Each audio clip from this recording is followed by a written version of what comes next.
कविता देखिए, कोई सरप्राइजेस नहीं थे यूएस फेड की पॉलिसी में। एज एक्सपेक्टेड दरों में किसी बदलाव का ऐलान नहीं हुआ है और दरें हैं 3.5% से लेकर 4.25% के बीच में स्थिर। और फेड की तरफ से स्टेटमेंट ये आया है, उन्होंने कहा है कि इकोनॉमी सही पेस पर एक्सपैंड हो रही है।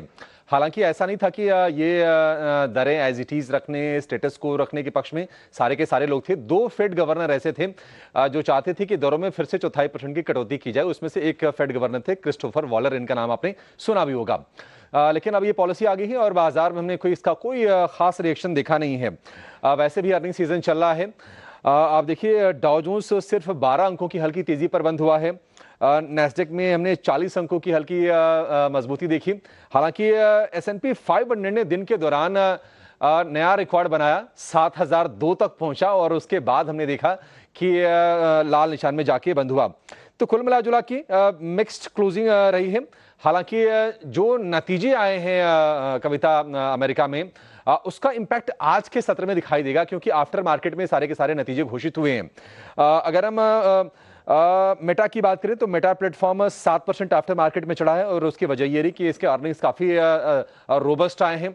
अगर हम माइक्रोसॉफ्ट की बात करें तो इसकी क्लाउड ग्रोथ थोड़ी सी सुस्त होती नजर आ रही है और उसके चलते आफ्टर मार्केट में ये करीब करीब हमने देखा कि 6% के आसपास की गिरावट इसमें आई है।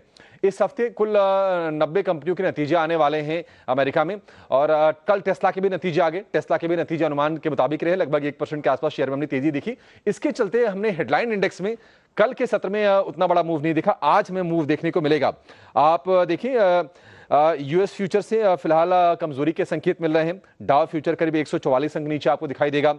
नैस्डैक फ्यूचर की बात करें तो कुछ अर्निंग बहुत मजबूत हैं, कुछ कमजोर हैं, तो थोड़ा 25 अंकों की हल्की सी गिरावट आपको नजर आएगी। S&P फ्यूचर भी सपाट है, 12-13 अंकों के आसपास की हल्की सी गिरावट आपको दिखाई देगी।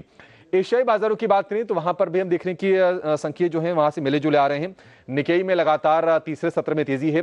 कल लाल निशान में था बाजार, लेकिन कल सेकेंड हाफ में बढ़िया रिबाउंड आया था और आज हम देख रहे हैं कि बाजार में 100 अंकों की हल्की सी तेजी पर कारोबार होता हुआ आपको नजर आएगा।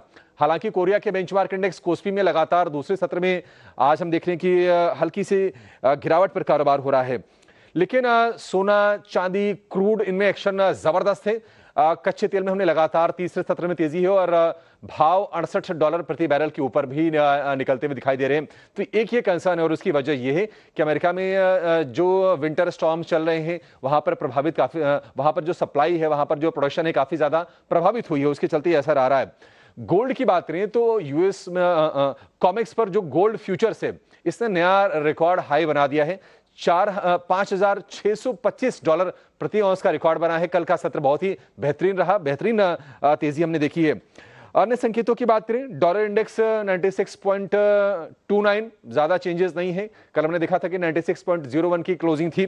10 ईयर की बॉन्ड यील्ड की बात करें, हल्का सा अपटिक आया है यूएस फेड की पॉलिसी के बाद और 4.24% पर ये यील्ड पहुंचती दिखाई दी है।